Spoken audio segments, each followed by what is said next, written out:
Nos últimos anos, as duas maiores redes de livraria do Brasil entraram em recuperação judicial e elas estão na beira de uma falência. De dezenas ou centenas de lojas, a Saraiva e a Livraria Cultura hoje contam com um número ínfimo de pontos de venda. Além disso, as plataformas digitais delas, que já foram muito fortes, também estão extremamente desidratadas. Olha, gente, vender livro no Brasil nunca foi algo fácil. É um país com uma população leitora muito pequena quando você compara com países desenvolvidos ao redor do mundo. E o mercado editorial, apesar disso, sempre conseguiu margens de crescimento respeitáveis. O mercado sempre em crise, mas que sempre conseguiu se adaptar a situações adversas, de editoras a livrarias. A quebra dessas duas gigantes nos últimos anos e uma queda na produção de exemplares de livros também ao longo dos últimos anos coloca em dúvida se a crise que acontece agora vai ou não deixar sequelas definitivas no país. As razões que explicam essa queda podem parecer óbvias: venda de livros pela internet, livros digitais. Mas as razões mais óbvias, que são utilizadas de argumentos, inclusive por essas duas grandes empresas, na realidade são muito questionadas por quem está mais jogado no mercado editorial. Existem uma série de outros motivos, muito mais simples até, para explicar esse acontecimento todo. E esse é nosso objetivo aqui nesse vídeo. Vai ser um vídeo longo, mas a ideia é esclarecer todos os pontos a respeito desse tema tão importante em um país que tem um número de leitores tão pequenos e uma educação tão precária. É o seguinte, vamos primeiro a alguns números gerais, antes de entrar nas empresas e tudo isso. Tem uma pesquisa realizada pela FIP em parceria com a Câmara Brasileira do Livro, que é bem interessante, é uma pesquisa de mercado mesmo, e eles fazem uma estimativa do número de exemplares produzidos no Brasil todos os anos, o número de livros produzidos. Em 2014, por exemplo, que você estava no auge desse mercado, você tinha uma produção de 501.371.503 exemplares por ano. Então, um número ali que era superior a 2 exemplares por habitante ano.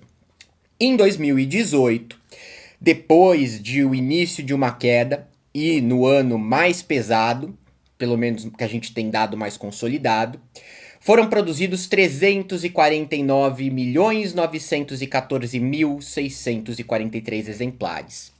É uma queda bastante considerável. Quando a gente pega os pontos de venda, que vai ser talvez aqui o meu foco central, você tinha em 2014 3.100 livrarias abertas no Brasil. Notem, eu me refiro a livrarias, não sebos que vendem livros usados. Depois, agora em 2021, já passando a crise de 2018, passando pandemia, o número total é de 2.200. Ou seja, um fechamento também bastante considerável de pontos de venda. Boa parte desses pontos que fecharam, lojas dessas empresas gigantes. Olha, o mercado editorial ele ia muito bem até meados de 2014, mas você já teve um fato bem pesado lá que nem assustou tanto as editoras. Saraiva e Cultura estavam muito bem, tudo parecia muito próspero, a economia do país estava muito próspera. Mas uma famosa rede de livrarias, a La Selva, que sempre foi conhecida por ter seus pontos de vendas concentrados em aeroportos, rodoviárias, e chegou a abrir unidades em shoppings também, muito focada em livros de autoajuda, best-sellers, pessoas que passam rapidamente e levam o livro, né? O varejo no sentido mais puro. A La Selva, que chegou a ter mais de 80 lojas, ela pediu recuperação judicial em 2013. Ela tinha dívidas que somavam 120 milhões de reais. O tempo passou, foi fechando as lojas. Em 2018 ela já teve a falência decretada. A La Selva ela representou um susto e talvez um primeiro recado a respeito da crise que viria pela frente. A companhia ela atribui até hoje o resultado aos resquícios da crise internacional de 2008. Ela muito focada também, né, fluxo internacional em aeroporto, tudo isso, e na mudança dos sistemas de licitação, então da Infraero. Então algo bem específico da forma como ela costumava atuar. A La Selva foi pro ralo. Quando a gente vai para a Livraria Cultura, você já deve ter conhecido se mora em alguma grande capital do Sudeste, do Centro-Oeste, ou até mesmo do Nordeste e do Sul. a Livraria Cultura. Ela começou em 1950 na Rua Augusta, em São Paulo, uma rua bastante emblemática. No fim dos anos 60, começo dos anos 70, ela foi para um importante ponto de vendas no Conjunto Nacional, que é uma espécie de galeria barra shopping na Avenida Paulista. Ela foi se expandindo nesse local, abriu várias e várias filiais lá dentro. Depois abriu uma mega loja gigantesca num local que era um teatro alguns anos depois. Livraria Cultura usava essa loja de símbolo e foi se expandindo lá pelo final dos anos 70, começo dos anos 80 e chegou a ter 17 lojas espalhadas no país. Não parece muito, mas para esse mercado é um número considerável e são lojas que em tamanho representariam um número enorme de lojas menores, lojas que chegavam a ser 10 vezes maiores do que uma pequena livraria. Bom, em 2014, a empresa continuava numa expansão tremenda, aquele ano de auge que eu citei aqui para vocês. Só que do lado dessa expansão, dessa aparência de gigantismo, ela vinha acumulando uma dívida considerável. 90 milhões de reais é o que ela devia naquele momento. Nos 2 anos seguintes, essa dívida até caiu. Caiu para 56 milhões de reais em 2016. Em 2017, essa dívida volta a subir, sobe 73 milhões. Em 2018, ela já era de 89 milhões. De onde veio essa dívida? Essa dívida ela veio de aquisições e veio também do investimento em crescimento. Eram dívidas com bancos e também com editoras. Focada, gastando muito na expansão, ficava difícil de pagar os fornecedores de forma adequada e corrente. A Livraria Cultura, então, percebia que as lojas que abria não estavam dando o lucro esperado. Muitas vezes em shoppings, com aluguéis altíssimos, a situação começava a ficar bastante delicada. Em 2017, a Livraria Cultura ela compra um importante site que vinha bombando muito no Brasil, o Estante Virtual, que reúne praticamente todos os sebos do país. É um grande centralizador de sebos que vendem livros usados e inclusive ajudaram esse mercado de sebos aí a respirar bastante. Muitos sebos até fecharam as portas, mas continuam funcionando em lugares fechados, focados apenas na venda virtual por sites como o Estante Virtual. A compra do Estante Virtual na Cultura foi bem cara, mas era ali uma expectativa de um mercado que ia florescer bastante. Era a expectativa da empresa se preparar para a migração da compra de vez para o ambiente online. Manter em paralelo o varejo físico forte, mas dominar o mercado de vendas digitais. Só que em 2017, quando a compra do Estante Virtual foi feita, como eu disse para vocês, o endividamento dela já era de 73 milhões de reais. A empresa estava muito mal. Já não estava mais naquela aparência de expansão. Tava ali, tinha aberto um monte de loja, não tinha fechado ainda, mas todo mundo já olhava com bastante estranheza. O que eles estão fazendo? Bom, se não bastasse, no mesmo ano de 2017, uma rede francesa de livrarias, que com o tempo passou a focar muito mais em tecnologia, a FENAC, quem é de São Paulo, uma área minimamente mais nobre, certamente conheceu a FENAC, também com lojas estrondosamente grandes, anunciou que queria sair do Brasil. Anunciou que não queria mais o mercado brasileiro, a situação econômica aqui não ia muito bem, trabalhava muito com produtos digitais, alta de dólar, também dificultava o custo desses produtos e diminuía a demanda por eles, preço muito alto. A FENAC tinha na época 17 lojas. E a Cultura, já bem mal das pernas, já na beira ali de pedir recuperação judicial, anunciou que ia comprar a FENAC. Olha, a compra da FENAC ela teve uma particularidade muito grande. A Cultura, especificamente a família Hers, que era a proprietária da Cultura, uma empresa familiar desde a essência até hoje, que foi de geração a geração, ela não pagou nada pela FENAC. Ela, na verdade, recebeu da FENAC 36 milhões de euros. Na ocasião, isso equivalia a 130 milhões de reais. Qual era a ideia? A FENAC repassava esse dinheiro e se livrava dos custos que teria para encerrar sua operação. Pagar direito trabalhista, devolução de loja, logística de fechamento, tudo isso. Valia mais a pena pagar e se livrar de vez. Não vamos se estressar aqui. A Cultura, do outro lado, utilizaria este valor para pagar suas dívidas. Em 2018, a Livraria Cultura já tinha fechado todas as lojas da empresa recém-comprada.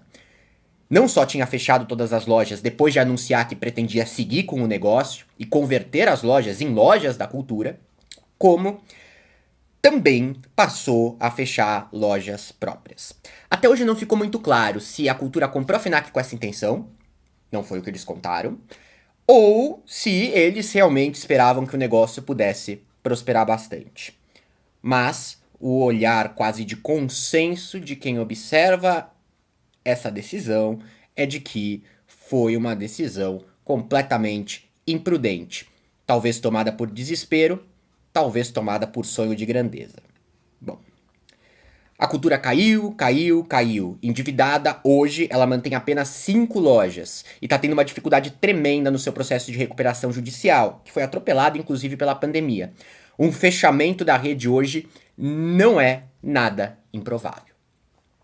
Essa é a situação agora da cultura. De 17 para 5 lojas, endividamento monstruoso, lucro péssimo e uma péssima relação com as editoras que pararam de receber pelos livros que deixavam disponíveis. Agora a gente vai falar da Saraiva. A Saraiva, ela começou com uma loja do lado da Faculdade de Direito da USP, em São Paulo, em 1914. Então é uma empresa bastante antiga. Ela entrou no ramo de edição de livros, começou com obras ligadas à questão jurídica, por causa da sua localização muito, passou a ganhar muito dinheiro com a edição de livros e aí passou a investir mais no varejo mesmo. Vamos abrir mais loja? Não vamos ficar com uma loja e edição, vamos aproveitar. 1970, começou a expansão em São Paulo. 1980, começou a abrir lojas em outros estados. Em 1998, comprou a editora Atual e com isso ampliou a sua atuação no segmento dos livros didáticos. Um segmento fortíssimo, que dá muita grana. Governo comprando livro didático todos os anos, compras gigantescas.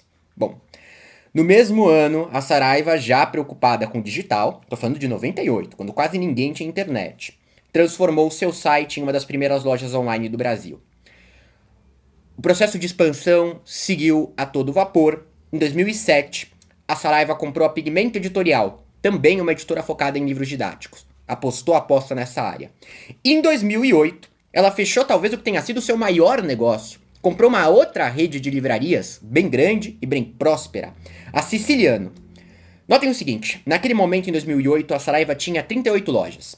21 eram mega stores, lojas gigantescas, no padrão Livraria Cultura, que foi adotado um pouco depois. Enquanto isso, a Siciliano, que tinha sido adquirida, tinha 50 unidades próprias e 11 franquias. Todas foram convertidas em unidades da Saraiva. A Saraiva passava a ser, em número de unidades, a maior livraria do país, chegando na casa de centenas de lojas diferentes.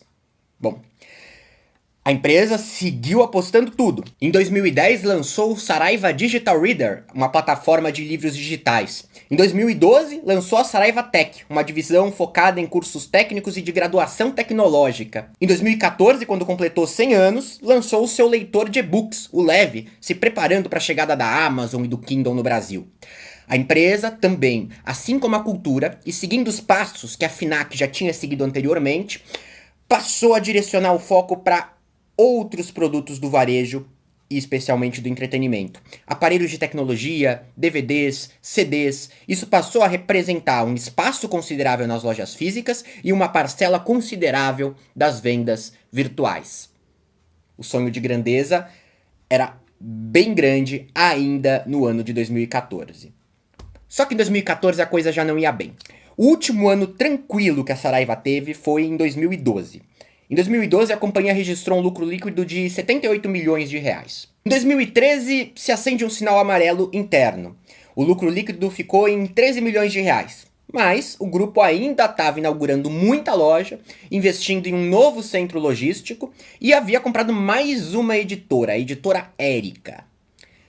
Só que a Saraiva estava, assim como a cultura, e ao mesmo tempo investindo muito dinheiro.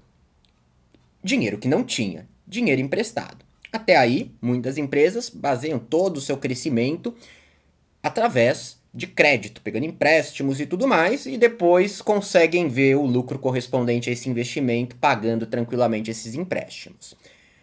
Mas não foi assim que a coisa degringolou.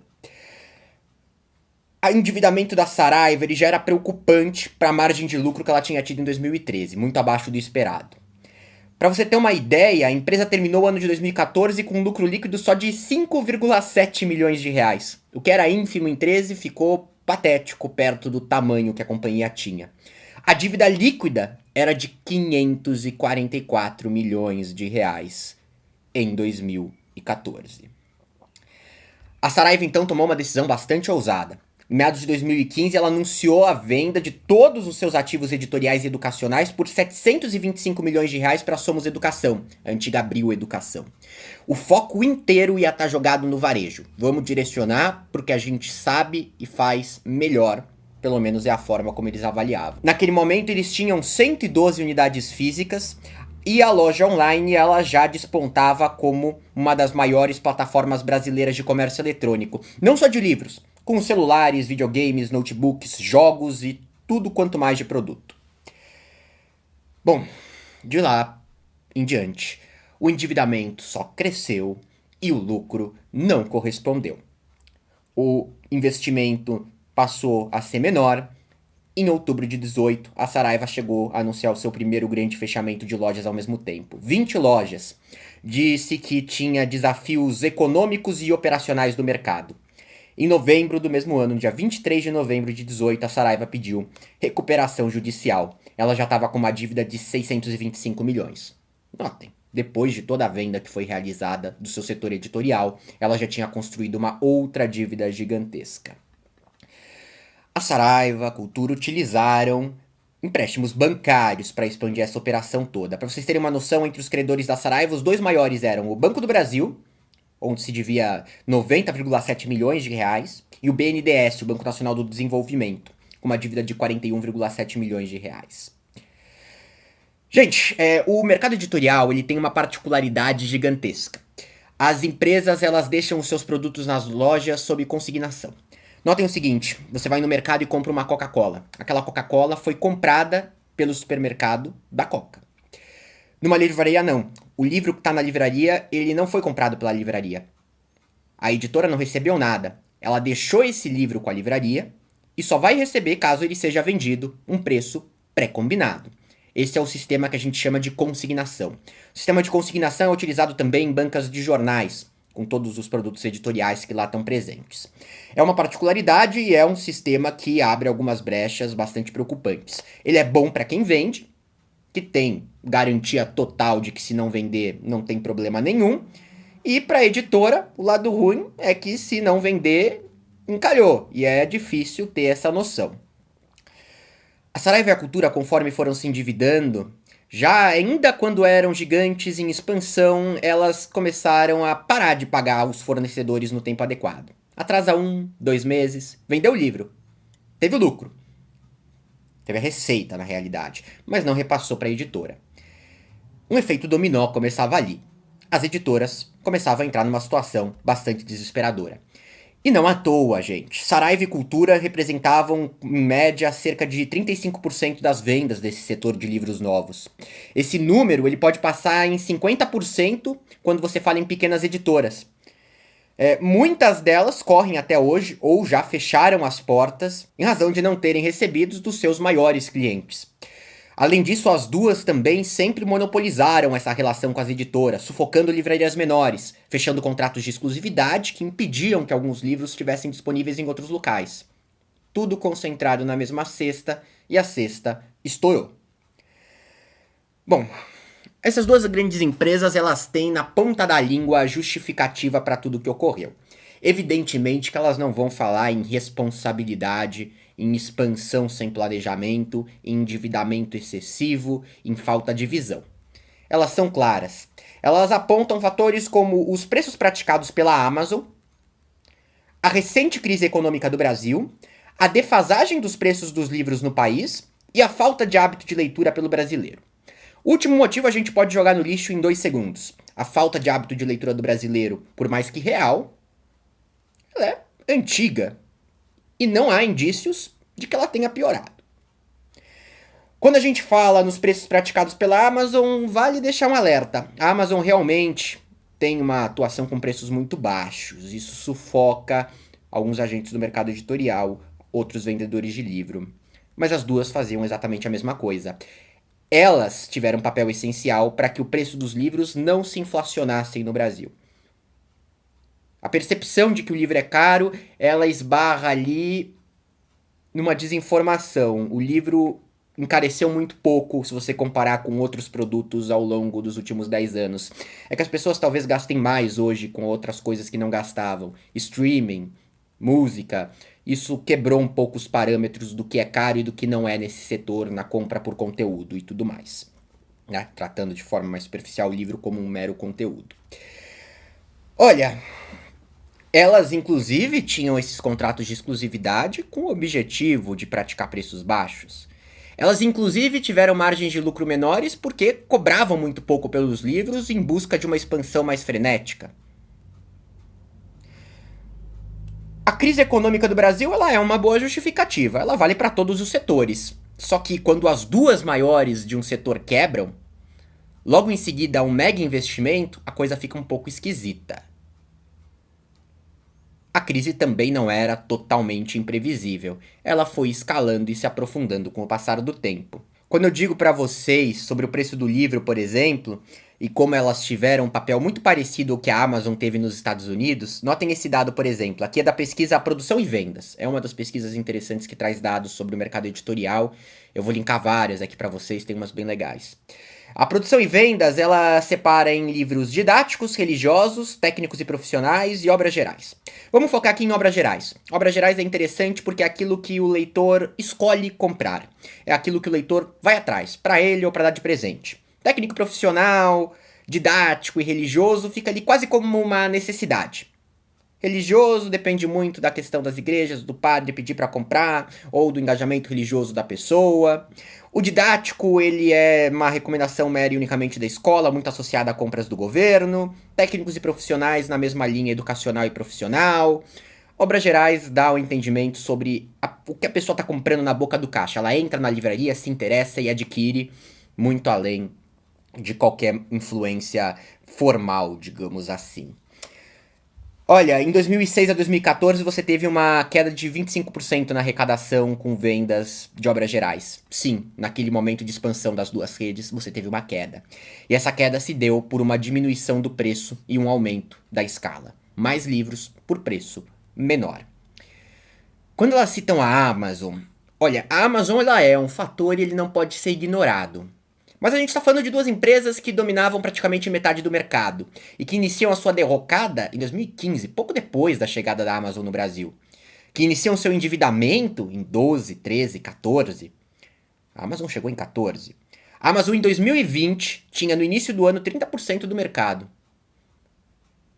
A gente não tem dados muito consolidados dos anos anteriores, certamente eram menores. Não seria o suficiente sozinha para levar uma crise. Muito mais do que isso. Há também motivos bons para se acreditar que a Amazon teve este crescimento e chegou a ter uma dominância de mercado tão grande pelo vácuo deixado pelas duas com o mega fechamento de lojas que tinha sido ordenado. Na pandemia, a Amazon chegou a ter 60%, mas isso foi no momento em que todas as livrarias do país estavam fechadas. Não existia alternativa, só compra online. Na compra online, a Amazon sempre foi mais eficiente.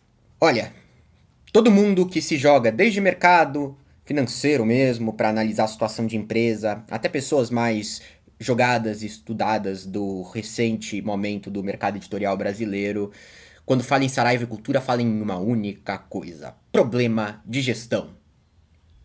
Fatores ali que circundam a crise econômica, ok. A Amazon, ok. Mas não é o suficiente para explicar. E a gente tem que levar em consideração aqui também o fato de que, apesar de você ter tido realmente, muita gente joga a Saraiva Editora também, então a crise na venda de livros didáticos por causa da recessão, o governo passou a comprar menos livro didático, não sei o que explicaria. A Amazon a Saraiva, perdão, se livrou dos ativos editoriais antes desse momento de peso maior. Então não entra aí. Os livros didáticos nunca foram representativos dessa forma nas compras nas duas livrarias, porque muitas vezes eles eram adquiridos diretamente pelos colégios. Então a gente tem que ter um olhar bem específico a isso também. Gente, expansão pautada principalmente por uma expectativa de crescimento que não estava embasada numa provável elevação da demanda. Nada dizia que o brasileiro ia começar a comprar mais livro. É um mercado com teto. O teto são as pessoas que são leitoras. E as pesquisas que a gente tem indicam que o número de leitores é mais ou menos o mesmo desde sempre. As duas empresas montaram lojas esperando que iam atrair mais clientes. E não necessariamente porque a procura por livros e outros produtos estava aumentando. Não sei de onde elas tiraram essa ideia. Talvez achavam que a entrada em DVDs, CDs, eletroeletrônicos, eletrodomésticos e tudo mais que eles chegaram a vender fosse dar conta disso, e não deu. A aposta nas mega lojas com mega aluguéis, lojas gigantes em shopping que pagam caríssimo de aluguel. Os shoppings também não vêm de um bom momento. E essa tendência já estava sendo traçada. Vale a pena pagar tão caro por um espaço tão grande num ambiente como esse? Ou vale a pena investir em uma loja menor de rua? Tem gente que traz também a questão da participação no mercado dos livros digitais. Não é verdade. 4% em 2020. Estados Unidos e Europa é de 20%, já é algo mais representativo e que poderia levar um baque nesse setor. Mas as duas investiram nisso também. Não tinham tanta coisa, tanta gordura contra a Amazon, mas também tiveram vantagens diante da Amazon. Empréstimos do BNDES foi quando também o governo brasileiro tinha a grande aposta em pilhar o crescimento com as campeãs nacionais. A gente vai ter uma gigante na área de congelados. Duas gigantes, a Brasil Foods e a JBS. A gente vai ter uma gigante na telefonia, a Oi. Empréstimos, crédito com condições muito boas. A gente vai ter uma gigante ou duas em cada setor. Se escolheu no setor editorial, Saraiva e Cultura. O BNDES não dá empréstimo de menos de R$1 milhão, então as livrarias menores e outras ficaram também sem crédito. Isso não pode ser ignorado. E elas que tiveram crédito não souberam usar isso de forma bastante responsável. Então, a gente teve também este fator entrando, que até diante a situação Amazon seria até um benefício que elas teriam como empresas nacionais. É evidente, pessoal, a gente tem uma coisa no mundo inteiro, uma técnica de dumping, em que os portais grandes protagonizam, repetindo a palavra Amazon, em que você coloca livros por preços baixíssimos e procura atrair clientes para gastarem mais com outros produtos que têm mais valor agregado. Então você foca em ter lucro com outros. São empresas que não utilizam o sistema de consignação, mas a quebra do sistema de consignação ela está muito atrelada ao fato de que as editoras perderam totalmente a confiança de que teriam alguma condição de receber adequadamente pelo que for vendido. Deixa consignado e não recebe? Isso é culpa das gigantes. Isso é culpa das nossas duas gigantes. Bom, indo para hoje em dia, tá? Início desse ano, ninguém quis comprar os ativos da Saraiva no processo de recuperação judicial. Eles queriam vender, né, as suas 23 unidades físicas ou então a sua loja online. As unidades físicas sairiam por 190 milhões, a loja online por 150. Deu errado. Teve uma outra tentativa e deu errado. A terceira, que foi agora em agosto, e foi a última, tinha como meta arrecadar 113 milhões pelas lojas físicas e 90 milhões pelo e-commerce. Não funcionou. Tá à beira da falência, a qualquer momento pode sair essa falência ou arrumar alguma outra coisa. E aqueles sonhos de grandeza parecem que eles ainda não se tocaram muito bem da coisa. Porque eles apresentaram um laudo de viabilidade econômica financeira, assinado pela JVS Assessoria Empresarial, que prevê um aumento de 80% na receita em 2022 e 83 lojas em operação até 2026. Então aí um salto de 36 para 83, né? Eles ficariam, aliás, com a venda de 23 lojas físicas, com 14 ainda no leque. Querem mais uma comprovação de que a crise está muito ligada à gestão só de duas empresas? E se soma outros fatores, mas o grande problema é a gestão dessas duas? As outras redes estão muito bem, muito melhor do que já estiveram, e estão preenchendo esse vácuo. Livraria Leitura, nascida em 1967, está próxima da marca de 100 unidades, abrindo loja em todo o país, com mais cautela, porque todo mundo ficou com suspeita depois do caso Cultura Saraiva. Livraria Curitiba já tem 25 lojas, também em processo de aceleração. Livraria da Vila, né? Teve 6 lojas abertas recentemente, agora tem 13.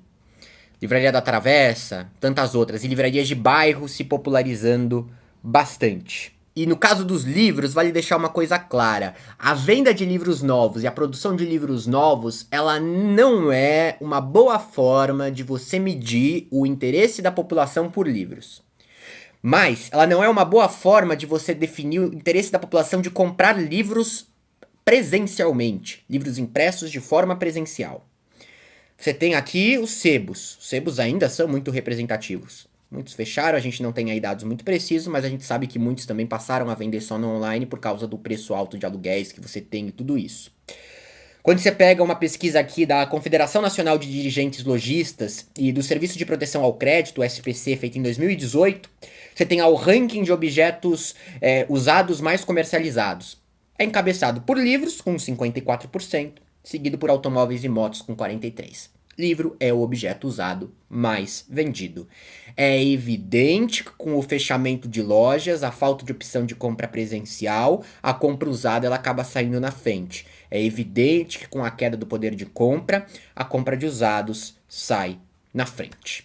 Espero que tenha ajudado a entender um pouco melhor essa crise. Evidente que tem opinião aqui no meio, né, que eu tirei de vários lugares, desde o mercado editorial até balanço financeiro.